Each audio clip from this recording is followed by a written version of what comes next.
Em nome do Pai, do Filho e do Espírito Santo. Quando a igreja se reveste de verde, é porque o tempo é comum. A vida não é feita apenas de tempos especiais, aniversários, celebrações e cerimônias. É feita também do cotidiano, uma quarta-feira em que nós aqui no conventinho celebramos a Santa Missa.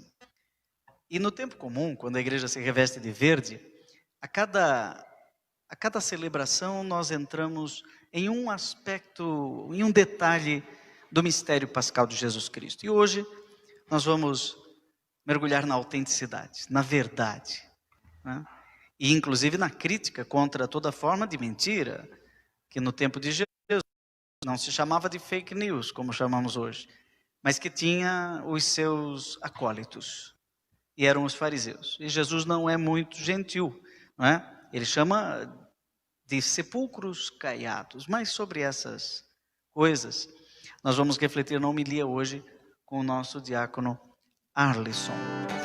Senhor, que a tua palavra de amor nos ensine um caminho melhor para cumprir teu desejo entre nós. O Senhor esteja convosco. Ele está no meio de nós. Proclamação do Evangelho de Jesus Cristo, segundo Mateus. Glória a vós, Senhor. Naquele tempo, disse Jesus: Ai de vós, mestres da lei e fariseus hipócritas! Vós sois como sepulcros caiados. Por fora parecem belos, mas por dentro estão cheios de ossos de mortos e de toda podridão.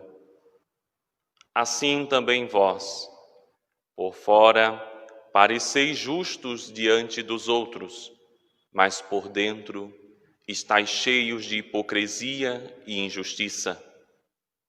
Ai de vós, mestres da lei e fariseus hipócritas! Vós construís sepulcros para os profetas e enfeitais os túmulos dos justos e dizeis: se tivéssemos vivido no tempo de nossos pais, não teríamos sido cúmplices da morte dos profetas. Com isso, confessais que sois filhos daqueles que mataram os profetas.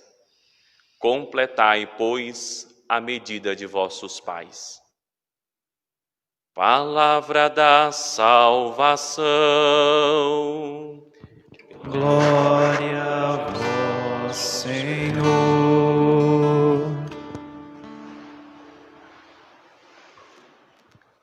Vós sois como sepulcros caiados. Por fora parecem belos, mas por dentro estão cheios de ossos de mortos e de toda a podridão. Estimados irmãos, irmã, todos vocês que nos acompanham também em suas casas e alargam as paredes deste templo, transformando também vossas residências em casas e moradas de Deus, lugar do perfeito sacrifício de Cristo. A todos vós quero saudar com meu desejo de paz e esperança.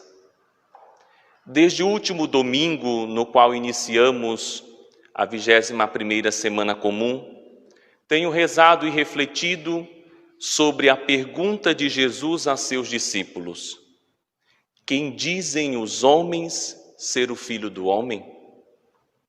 Creio que não seja necessário aqui eu fazer nenhuma reflexão prolongada sobre o assunto, haja vista o meu antecessor, o pregador do domingo, ter tido a grande oportunidade de ter palavras muito mais sábias do que eu, e eu não vou concorrer com o professor de Cristologia. De fato, as comunidades com o tempo começaram a buscar querer entender mais sobre a pessoa de Jesus. E claro que os evangelistas conservaram esta proclamação de Jesus. quem dizem ser Jesus?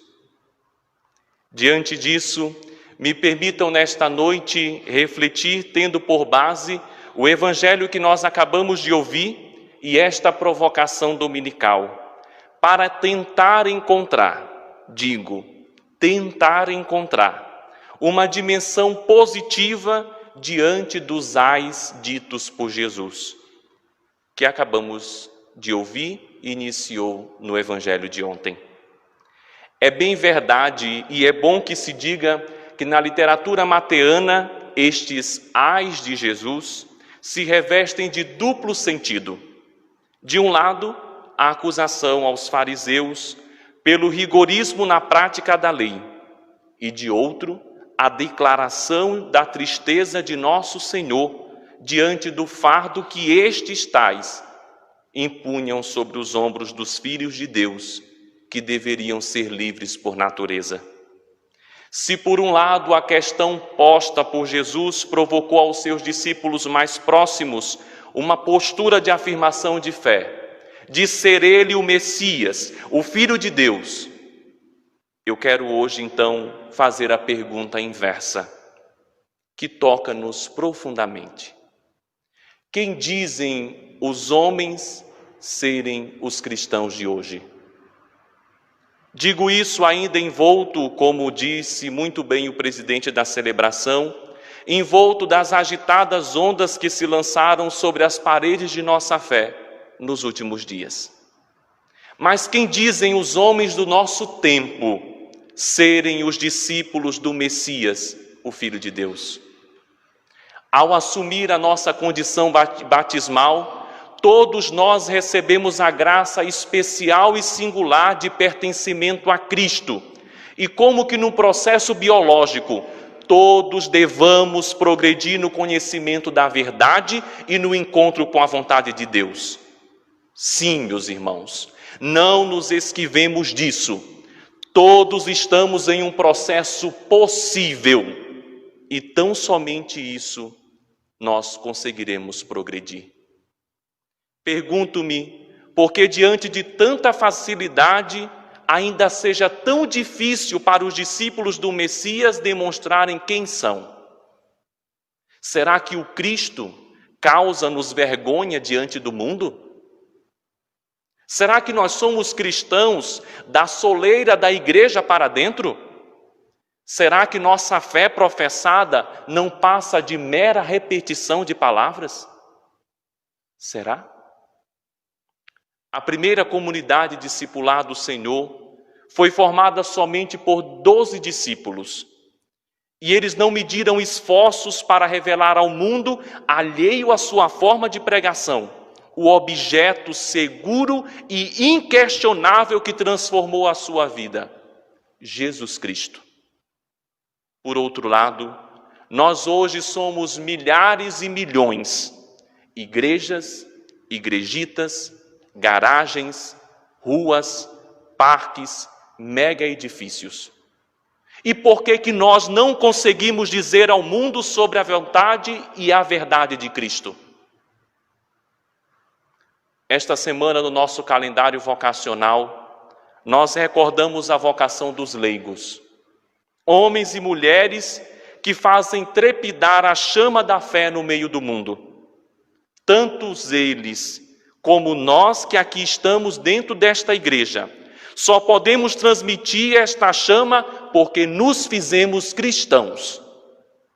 Sim, quando nos esquecemos desta nossa vocação particular, deixamos-nos levar pelo gosto das ideologias e acabamos nos esquecendo da essência do que somos.